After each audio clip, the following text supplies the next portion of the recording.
Hey guys, Alyssa here. I wanted to take a couple of seconds to share with you some of the organization tips that we've found that are most useful for us living in our 24-foot RV. So to start with, one of my main tips is to use lots of containers.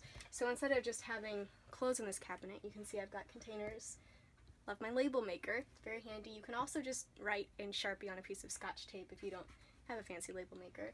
So I've got bins for each of my different types of clothing. That way I don't have to be digging through the whole cabinet. I can just pull out the container that I need. And this is Christian's side. It's a little messier than mine, but that's okay. Another tip is to store things near where you need to use them. So all of our books, notebooks, are up here, so we can read them in bed or when we're by the couch or the sofa or the beanbag.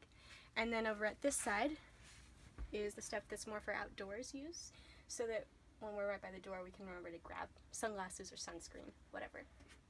I've also stored extra blankets, are just up in the bed area. There's another space I can put them that I'll show you later. Then when we move to the kitchen, another tip is to use every available space. So the insides of cabinet doors, these hooks came with a sink from IKEA, and I just cut a hole in this rag so that I could hang it up instead of doing something fancier. Also inside of this cabinet, we've got safety latches so that our stuff doesn't go flying out when we're on the road. But you can see I've used the inside of this cabinet door to store all of our spices. Again, lots of containers and labeled paprika. Also, stack things. You don't need two whole drawers for pots and pans. All of our pots and pans fit in one drawer because we stack them up. And I also stack it based on how frequently we use. So you might think, oh, this pan flattest should probably go at the bottom. That's how I started it. But since we use this pan almost every day, it's right at the top, easy to access. And down here is my baking stuff, baking pots and pans, measuring cups, cutting boards, and you can see, if you come closer, you can see that it's kind of Tetris, right? Flat things are along the edge. The biggest, bulkiest things go down at the bottom. You can turn things sideways to make them fit better. Stack inside each other. I have 3 measuring cups here. And this is one of my favorite drawers. This is our pantry drawer. And this is something that we added ourselves. This is not actually a cabinet around it. We built off of the cabinets on either side and happened to find this piece, the drawer front at IKEA's handyman section. So this is basically all of our food that's not in the fridge. And again, lots of containers. I've got kind of the beans and legumes. I've got the things that would make a mess if they were just floating in the drawer because they're sticky or oily. I've sealed most of our dried goods inside other bags so that they don't have any chance of getting vermin. This is another organization tip that we use. Instead of having a separate cabinet for plates and pots and pans, we just use our dish dryer for them. So as soon as the dishes are drying, they're already put away. Sorry, that got sticky. And then for travel, we just put this down in the sink to protect it and set the dish drainer on top of the towel in the sink so it can't slide around. Use your wall space.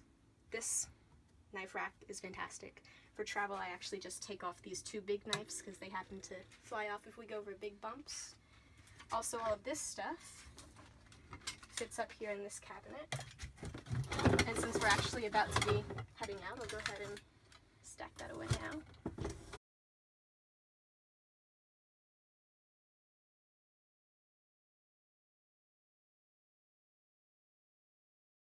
And this area is now ready for the road.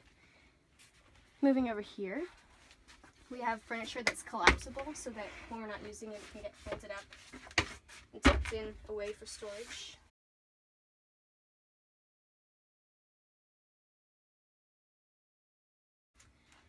Other small containers we have are up here. Again, labeled, so we've got a snack container, Soylent mixes, tea, and we haven't been using the tea very often, so right now it's below the Soylent, but I can always flip those. Stacking things inside each other. Less used stuff at the back, like our ice cube tray. all of our Tupperware, we have one style of Tupperware from IKEA, so we don't have to deal with finding lids that match. They're just varying depths. So they all use the same lid, based on what size you need.